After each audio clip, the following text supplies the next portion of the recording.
to the first plenary of Runway to Frugal Innovation Forum 2022. My name is Raiya. I am Innovation Ecosystem and Partnership Manager at BRAC's Knowledge and Experimentation Hub, the Social Innovation Lab, and your moderator for this session. Depending on where you're joining from, good morning, good afternoon, and good evening. Our session today will focus on how digital onboarding can be designed for the poor and where businesses should meet communities to make that happen. I'm excited to be joined by our fantastic panel who have been champions of women's economic empowerment in the financial and digital inclusion space. We're joined today by Mr. Immanuel Umukoro, who is Research Fellow at Lagos Business School. We also have with us Khan Muhammad Sakiful Alam, Program Manager for Trust and Safety South Asia at TikTok. We have Priyanka Kapoor, Consulting Associate at BFA Global, and our very own Moonmoon Shehrin, Digital Cluster Lead at BRAC Microfinance. Before we start, I would like to remind our audience that if you are tweeting, please use the hashtag #ScaleFrugal. Now, back to the discussion. After over a decade of combined experience in scaling digital financial services for inclusion, we know for sure that early experiences and onboarding to services are essential. A smooth introduction to mobile money through easy KYC, for example, can instill confidence in users and keep them connected on services for long enough to benefit from them. Similarly, training and sensitization campaigns that engage women and their families around high-quality services and at critical moments can ensure that more women are included in financial decision-making. This can instill greater control over these tools too. And good design that is conscious of the literacy level and cultural context of the users can build trust, which can convert to not only financial inclusion, but also graduation to more complex services and benefits over time. So I think from our combined experience, we can say that inclusion is not automatic. We can design to include, and this can be made part of the products and services themselves. Today, our speakers will share their experience of how reaching communities, especially women with inclusive onboarding, can make business sense. So my first question is for Immanuel. Immanuel, the Lagos Business School has worked very closely with businesses on inclusive financial product design. What do you think are some approaches to digital onboarding that have proven to be effective, particularly for low-resource communities? Over to you, Immanuel. Thank you, Raiya, and I really want to thank BRAC for giving us the opportunity to share our experiences from Nigeria. I think the first thing to talk about here really is dimensioning the problem before we even start talking about approaches. Now, at the Lagos Business School, we launched the Sustainable and Inclusive Digital Financial Service Initiative in 2015, November precisely. And by 2016, we had begun work. Now, the problem we identified was that there was a mismatch between what customers needed, whether women or, all different customer segments, what they needed compared to what was offered by financial service providers. And our 5 years of research and engaging with industry helped us to begin to unravel what the problem really was and build that evidence to say, okay, what can we do to support and even start identifying the right approaches to designing for different customer segments. And we've done a lot of iterations of these different models really. So that gave birth to the Product Development Lab, which is really a HCD-driven product innovation lab.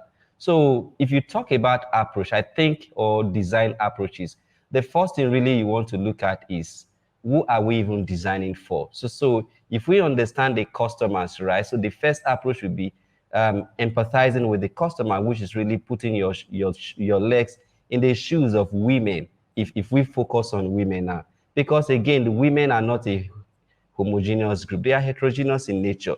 So if you, for instance, if I come to Dakar really, and you take a population of 100,000 women, you're going to see that there may be over 10 archetypes of women who exhibit different behavior. And this really speaks to their varying needs because they are heterogeneous in nature. It is very important that we empathize, we step into the shoes, we understand the socio-cultural dimensions that define the woman, that makes the woman differ from the man, and even differ from other women who may not share the same behavioral, the same demographic, or the same psychometric traits. These are the things that really make women stand out. So when we talk about design choices, these are some of the things you really want to consider, right? By looking at, okay, if I understand the woman perfectly and I understand what the woman goes through in terms of social, cultural, the gender norms that impact how they behave, how they respond to financial service offerings, what make these products not to really be meeting their needs, then you can now start asking questions. And I'm just going to put this out in forms of questions. So in considering the choices that we make or the approaches to serving women groups more effectively, which is one of the things that the first thing is unraveling their needs, right? First, women are time poor, so the concept of time poverty affects women more. They confront gender norms in almost every day of their lives, right? They are more socioeconomically disadvantaged when compared to men. So if we understand all of these things, we now want to say, okay, can we build different personas, different archetypes that define women's behavior in terms of their aspirations, their obstacles, their income, their expenses, the assets, and the financial tools that make them different. If we can do this, then we determine what is the best approach to deploy. And that takes us to asking questions like, what type of products speak to this woman persona or this woman archetype? If there are 5 that we've been able to identify, we're asking ourselves in terms of designing, what are the types of product that meet their needs, right? Then if we do that very well and we're able to identify the product, we can come and say, of course, what are the channels that are most efficient in delivering this product to women, that makes this product more accessible to women? You ask yourself that question. Then the other question, in terms of how to approach designing to onboard women digitally, every customer segment, as the case may be, the next question is, what is the best form of language to use in communicating, the value proposition to the women? So we're talking about forms and language of messaging and communication. Of course, you also want to look at, how do I maintain relationship with the women's segment, right? Thank So you. Thank you, Emmanuel. Perhaps we can come back to this Yes. very interesting point on language and how we really reach the customer base in a few minutes.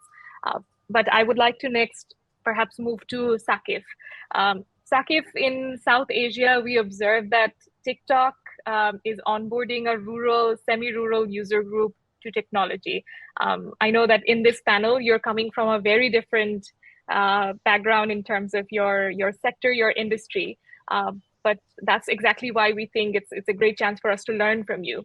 So for many of your users, TikTok's users, they're often on their first smartphones or first mobile app. And this onboarding is driven by users themselves, right?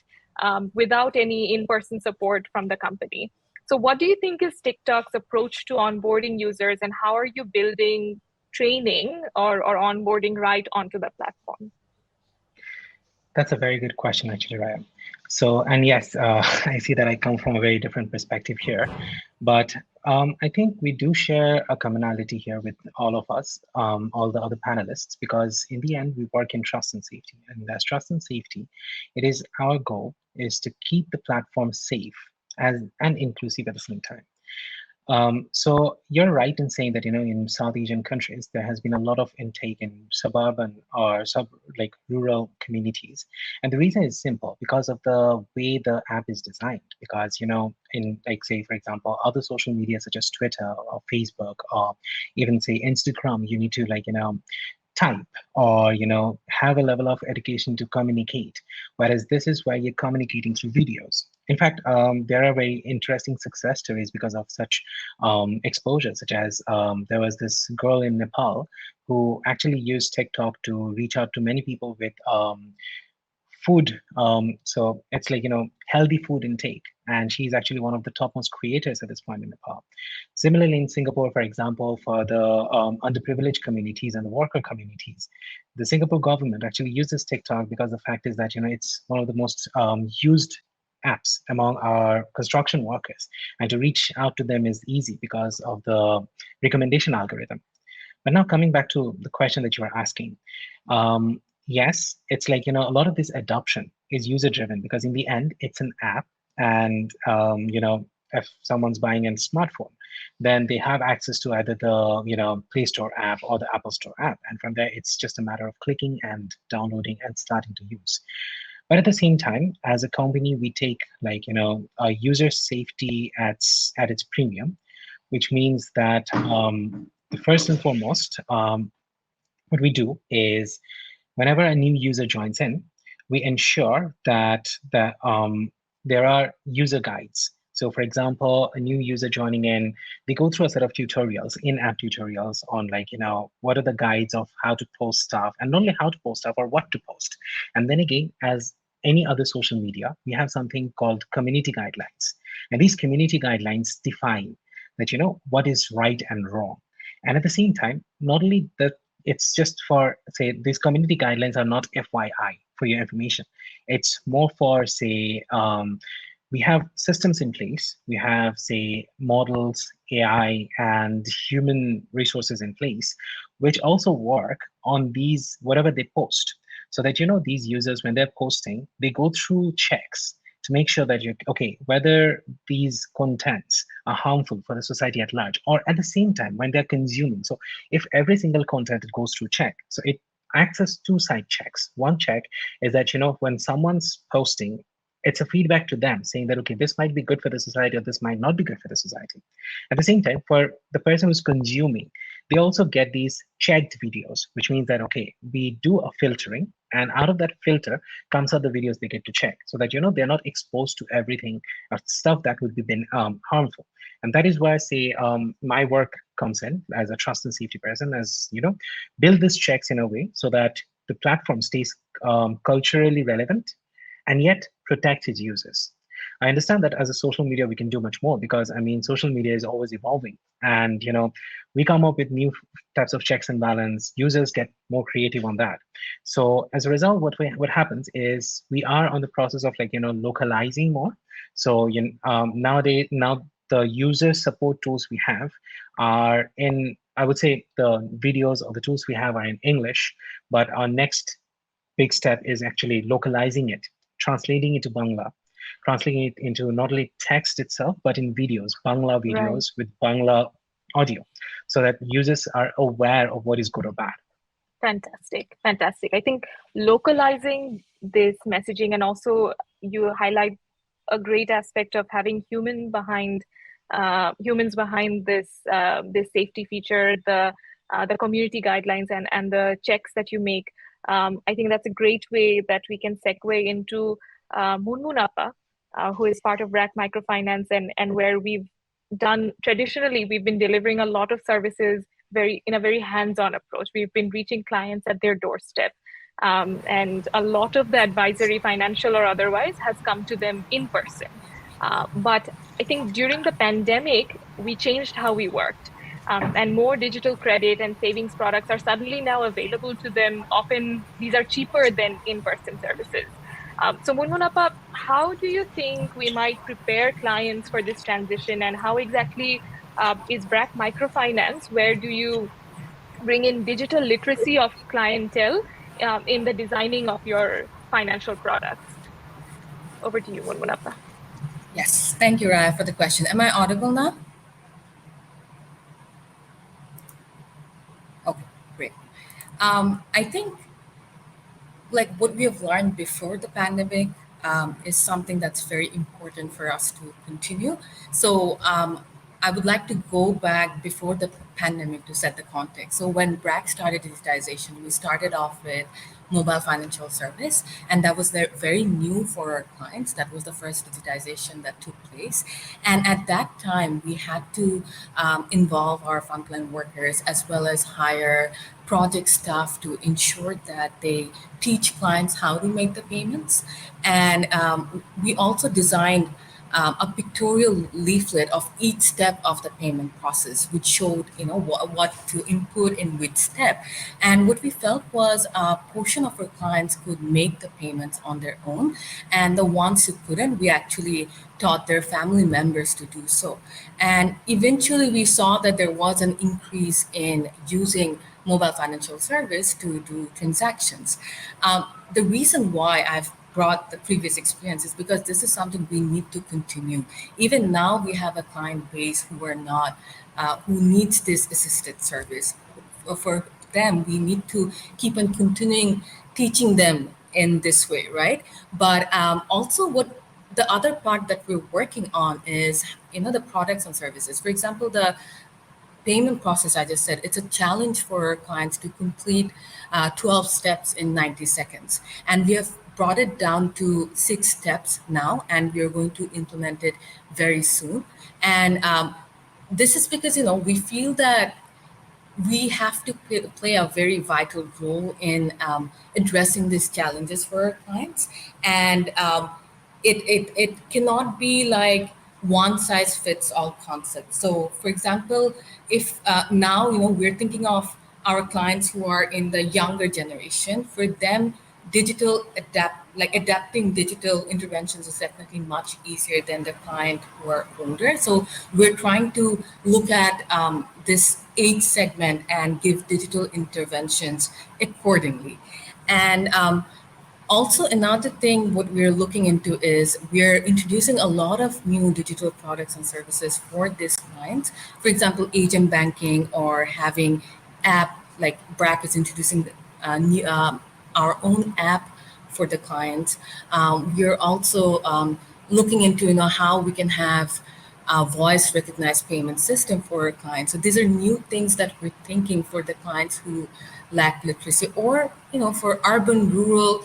Things are very different at the moment. Like, definitely after the pandemic, we can see that the digital adaptation has been a lot, but we still see that we need to handhold a portion of our clients and ensure that they are in this journey. So even this pandemic is definitely has created opportunities to advance financial inclusion among the undeserved population, but prompting people's adaptation to digital platforms. And as I mentioned earlier, that we are bringing in new initiatives by putting our clients first, and also better equip them to access financial services.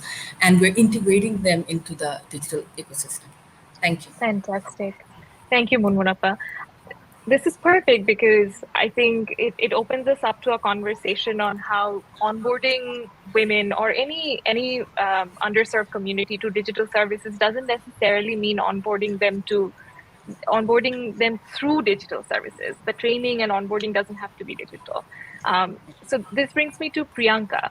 Priyanka, how might group-based targeting and support help more women access skills training and digital e-commerce marketplaces? Would love to hear from BFA's experience. Thank you, Raiya.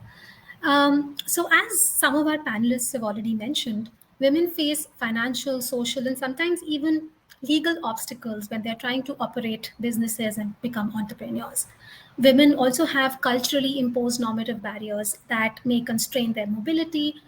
They have household responsibilities, and that sometimes they don't have access to go out of their houses at odd hours. All of this limit to how much their businesses can grow. While e-commerce at the surface feels like the place where the playing field can most likely be leveled, the lack of proper access to digital devices or even digital literacy can actually prevent women from gaining full advantage of the entire the list of advantages that e-commerce can offer to them. This is where collective enterprises can play a really big role in helping these women producers grow their businesses by taking advantage of the social capital, confidence, and agency promotion that these collective organizations can provide to them. In addition to the much needed digital support, helping them gain access to digital devices, when all of this is not possible to provide to each individual when they're operating as single entrepreneurs. So, drawing from BFA's experience in the WeDo project, since July 2021, BFA Global has been working with Shilpgram. Shilpgram is a producer company which is owned and operated by 500 women artisans in Bihar. And these women are organized into self-help groups by the Bihar Rural Livelihood Promotion Society. These women artisans create all kind of handcrafted products, apparel, there's home decor items, everything that can be used and be sold as handicrafts. BFA under this engagement is trying to find approaches and test these approaches with these groups that can help these rural women producers to leap onto digital platforms and then gain advantage out of accessing bigger markets. I think our biggest learning out of this experience has been that if you are trying to reach a bigger market and if you're trying to gain sort of better returns for your products, then the expectation for the markets also rise with regards to the customer service that they expect, the UX UI of it, the digital marketing, and it sometimes may not be very easy for underserved rural producers to be able to provide that kind of service level. This is where apex institutions like Shilpgram play a really important role, where some of these services, let's say branding or digital marketing, can be centralized, while on the side, you're trying to help digitally onboard these people, warm them up to what the world of digital commerce can do for them. Overall, we've observed that grouping producers can allow their skill sets to be distributed. So one person in the group can be a business operator, the other one can take photos, the third one can be a designer, and things like that. And not everybody needs to become an influencer or a digital marketer. These skills can be distributed within a group, and such models can be achievable at a lower cost. Fantastic. This has also been super fascinating for us to learn because we come from, we are really now considering a lot of integrated services, but not everything really works out in our experience. We are trying to see if we can move away from group models or still remain within groups and support clients from afar. Not everything works. So I think it's time to perhaps talk a little bit about failure. And with that, I'd like to come back to Immanuel. I think I can speak from BRAC's experience that retention, particularly after training and onboarding, even if you, as you mentioned, like even after targeting with good, relevant language, perhaps in their own dialect, this can wane very quickly if clients don't have, users don't have meaningful services to connect with. So in your experience, what type of onboarding hasn't worked and how can you make it better? Can you hear me, please? Okay, great. I think, again, let me dovetail back to the lab work we do at the Lagos Business School. And the traditional way of really onboarding client customers hasn't really worked over time. And I'm going to share a couple of experiences as time permits. What we have seen is that hitherto now, before now, it was market research that drove, product development and, pushing products to. So they were generic product, but again, they have failed over time. And this is really what has given us the evidence to say, okay, we can use human-centered design, where we begin. So Sadiq talked about the customer journey, right? Where we begin to map, the customer experience along the different lines of products used, whether they are digital or not. So two experiences, like my colleague will always say. First, the traditional hasn't worked, but what has worked, let's focus on that. We realize that depending on the archetypes of these people, there are ways to get them. So there are the vulnerable believers who spend all of their time believing in the religious leaders who oversee them. If we go through these people, right, because they are very religious, they are committed. If we go through these people, getting women onboarded becomes very easy because they trust these people, right? Then the social network where they belong to, market centers, for instance. Although there is a caveat, so if I dovetail back to what Moonmoon said, I think there are these self-regulating groups that you may use to onboard. But as people get, more confident in using financial tools and people's behavior and the economic conditions around them change, you realize that some people tend to violate those rules that govern or that guide the social network, that you have used to onboard people, for instance, into group savings, for instance, right? Group lending products. So we have to be very, very careful about what works in one context and what does not work. But from the lab experience, using these groups really are the best way. The skepticism cultivator, for instance, those are the ones that all of their lives, they are intended, they are pragmatics in the sense that they are strivers, they want to grow. So to onboard these people, there has to be an approach that the value proposition you are offering them makes them drive closer to their aspirations that they are yearning for. So that's one of the ones that has really worked very well. So FSPs have to go all the way out, right? And approach these customers, these women groups, through the networks that work best for them. Churches, for instance, the mosque, right? Market centers, market association, where these people they belong. And if you allow me to talk about, okay. Unfortunately, we are quite short on time, and we're nearing the end of the panel as well. But I echo what you're saying, definitely. I think even in BRAC's experience, we've brought in, for example, customer service assistants who are women, students of BRAC school or school graduates who've come into branches, and they are familiar faces who can often help new clients or customers come in and engage with BRAC services or learn financial tools and improve their financial literacy and planning skills. And I think that's really been a very, very useful way to continue to engage clients who may not have as much confidence or even may not have as much access to awareness campaigns on how they may be able to make use of some of these services. So that's a great point, Immanuel. So maybe back to Moonmoon Appa now.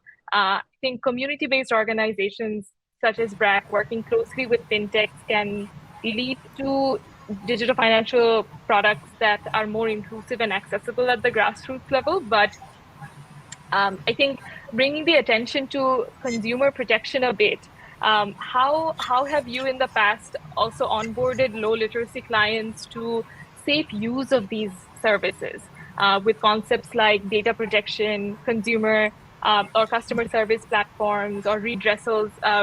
They may still be too foreign for some of these clients. How do you keep them safe? Yes, thank you. This is a very important one because, even when, like, as I said, when we started off from then, even now, we are definitely concerned about creating awareness among our clients and, protecting them from fraudsters or, awareing them on data privacy. So we use our group meetings, as Raiya was saying, or maybe Immanuel, that in one of, and we also use one-to-one interaction to create awareness. So for instance, during the pandemic, when there was a surge in wallet opening and usage of MFS, our frontline staff aware clients on how they should not share their PIN when they visit an agent, as the clients have the tendency to let their PIN know to the agents. And we specifically had to tell them that Bkash, because we work with Bkash, which is one of the leading MFS in Bangladesh. So we have to specifically tell them that Bkash do not make any outbound calls, because most of the time the fraudsters, they call and tell them that, we're calling from Bkash and we need certain information, otherwise your account will be blocked. So we specifically had to tell them that do not cater to such calls. We even send them out SMS on awareness. So we could see that around that time, surprisingly, there were only 4 to 5 incidents compared to the huge client base that we have. And similarly, even in the other countries, BRAC operates, such as Tanzania, Rwanda, Uganda, Liberia, Myanmar. Even there, when designing and implementing a digital product, whether it's a mobile money service or a digital field application, one of our major consideration areas is consumer protection and data privacy. We ensure that this requirement during vendor selection by including a clear clause in the agreement. We also use group meetings, like similar to Bangladesh, the platform to disseminate awareness and educate clients about how to use digital services and tools safely.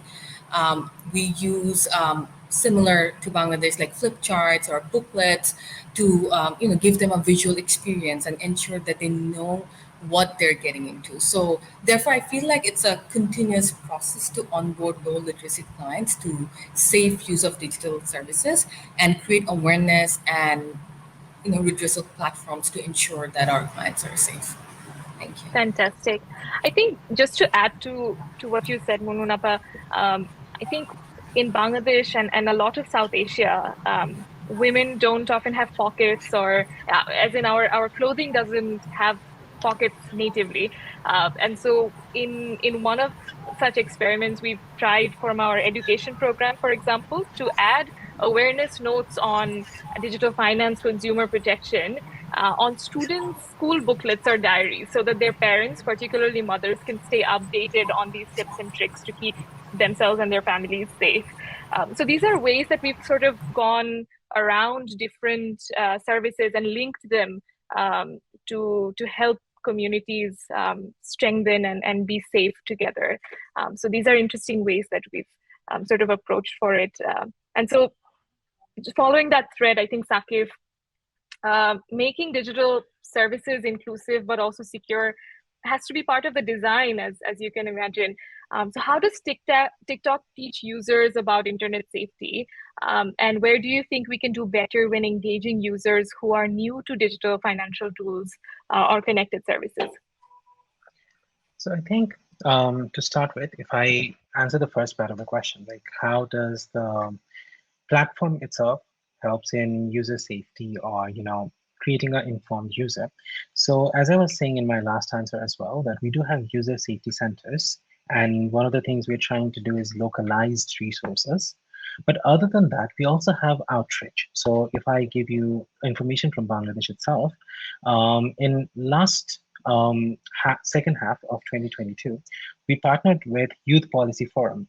So it's a forum which talks about policy, and one of the things that we partnered with is, we reached out to universities, not only in Dhaka, which is like the central zones, but also in rural zones, such as Rajshahi University, Cox's Bazar University, and places like that. And we talked about safe internet, safe and use, if you're safe, then the internet's safe. So we talked about internet safety, and not only just app safety. It's more about what are the right behaviors, what are the wrong behaviors, what are problematic. So I think that's what many social media companies, if we talk about Facebook right now, they're also working on partnerships on educating. We are working on partnerships with exploring partnerships with organizations such as Jago or BYLC to see how we can go further to the root level, grassroots level, to improve on safety education. But I think besides that, it's not only this is from the organization's perspective. So this is my answer to your first part of the question. The second part of the question, and I think that's more of a broader and a more interesting question, is what can we do better? And when we think about what can we do better, I think what can we do better as a nation? What can we do better as a community? And I think that's where I would say that, it's high time we need to reimagine or reinvent our education. Because when we were kids, we used to not live in the age of information or age of internet. We used to live in we used to be trained on how to find information. But that's not the case anymore. Today, we live in such a highway of information. Today, getting the information is not a challenge. Getting the information is the easiest thing. Rather, every day we are bombarded by information, disinformation, misinformation, malinformation. So different types of problematic information. And today, I think it's more of a challenge for a user to understand what is the right information from the wrong one, how to separate false or even a malinformation, which is like an information which is planted for a malicious purpose. So how do you spot that versus a true fact? So I think that's what needs to be there. And that's, I mean, this is me being bluntly honest here that, social media companies can do as much. I think this is an education overhaul approach we need. That, instead of lessons on what to, like, what is something, we need to also learn about like critical thinking and also filtering information, because that is something that's necessary for not only, I would say, women inclusion, but for almost every other stages of life. Thank you, Sakif. So then finally going to Priyanka, I'm curious where you see, even though you're working through Apex organizations to reach your target client group or customer groups, these producer groups, what are some barriers you've seen that you've had to overcome in connecting groups through WeDo? Sure, Raya. So I think the first thing that comes to mind when we talk about barriers is that really connecting and onboarding women onto digital commerce was really the first step. And once you find success, and you see that people are wanting your products and there's demand for your products, that is when the issues about communicating the quality standards, the timelines, and the real business management issues start to trickle in. And these, like, it's really important for us to be able to communicate what the market is expecting, translate that into a language that our artisans, that our producers understand, and then be able to tell them, look, what you think is probably okay, is it in terms of quality, for example, or in terms of the color. You think it's bottle green, but it's moss green, and that's not okay in an environment where people rely on photos, people rely on designs. So being able to communicate the market expectations correctly back to our artisans, and be able to provide appropriate customer artisan relationship, like to intermediate that, required some effort, and we are still trying to navigate and make sure that the quality parameters are not different for the two segments that we are trying to connect. I think the second, I will not call it a barrier. Like we sort of at the beginning of the project thought that we'll get into digital marketing, and maybe over time we can ask our artisans to start sending photos of the products on their own, and maybe some of those photos could just be about them making the products, and we can use them on social media. But we slowly started to realize that the abilities um, to to be able to digitally deliver are not homogeneous. So you might find one producer maybe who's young and who's interested, and she can give good photos, but that's not always going to happen. So what we how we navigated through was that we kind of understood the areas where professional intervention will be needed. So maybe if you're putting photos on the website, for example, then you need a professional photographer. But when you're doing a reel on Instagram, maybe you can still get photos from the artisans. So I guess businesses at some point, we understood that we'll have to do a mix of their digital abilities versus professional digital abilities, and build it in the course of the business. Absolutely. I think it's so important to preempt the next stage and start preparing for them. It's something that we definitely observed at BRAC during the pandemic, and not just at BRAC, across the board, particularly in terms of digital services or even emergency cash transfers, that when the services were available, be it digital payrolls or digital transfers, our communities and clients, target groups, they rose to the occasion. They were there, they were able to meet us. But of course, as Moonmoon Appa, Immanuel, Priyanka, yourself, as well as Sakif Bhai mentioned, it's important to reach them with the right information at the right time, and also sort of preempt some of these challenges that may be coming up, and weave that into not our training only, but also education for particularly the younger generation. We can reach them much earlier, target them as they're entering or leaving school, as they're joining their first job. as they are perhaps getting married and as part of a newlywed couple. I know our colleagues at IDEO.org have some research on that and have built a toolkit to guide us through some of that, but a lot of your experiences also reflect that. I know we're very, very close to the end of the session.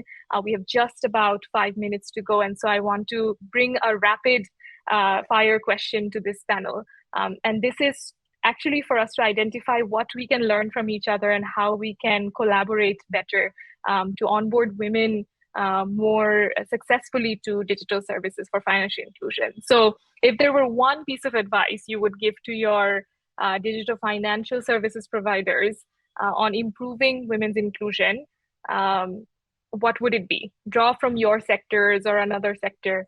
What would be that one piece of advice? So let's start with Priyanka, perhaps, since we just ended with you.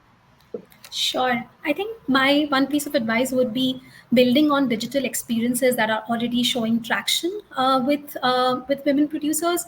So making use of digital behaviors that are already successful. WhatsApp, Facebook, and yeah, TikTok was very popular in India at one point and still popular in a lot of other geographies as well.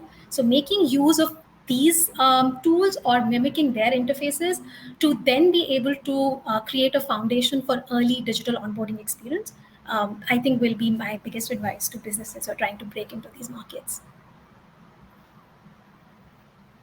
Fantastic. So just with that thread, Sakif, what would be your advice?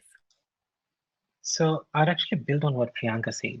So not only taking experience, like examples from what worked, but I think it's important to also build up on, reducing barriers. So what do you mean by barriers? So from my experience, I would say that, making it easy to be involved, like improving interfaces, improving the user flow, the user journey, to make it more, not because a lot of times what happens is like, in rural areas, it is also the complexity of UI or user experience that it prevents people and makes them go to experts. And that's where I think the level of gender gap comes in.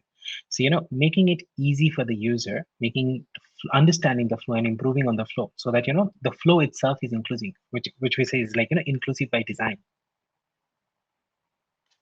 Fantastic. Moonmoon, what would you say?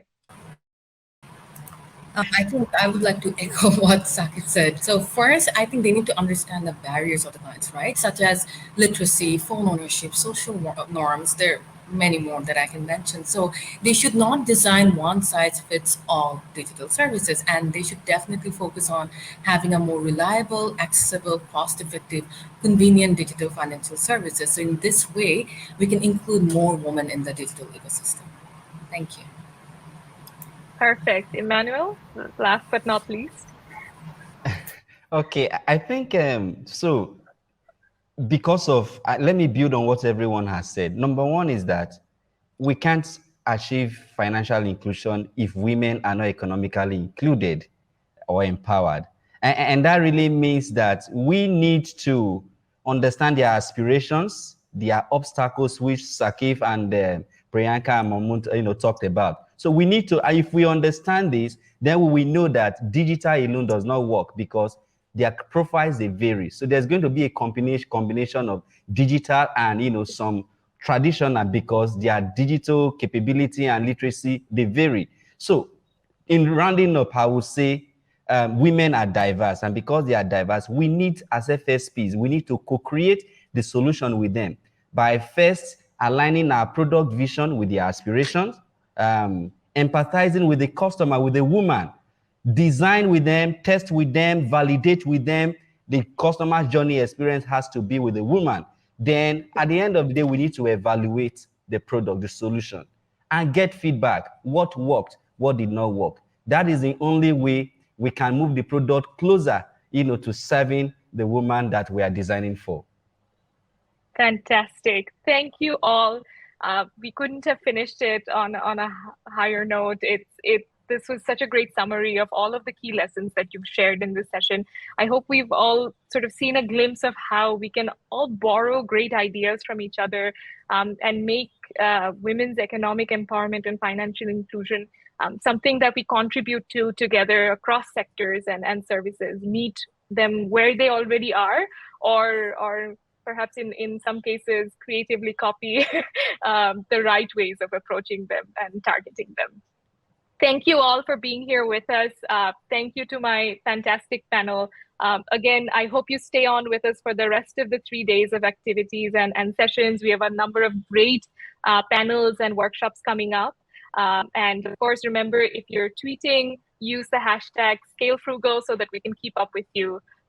And yes, good evening. Bye. Bye. Thank you. Bye, everyone. Good Thank you. evening. Bye. Bye.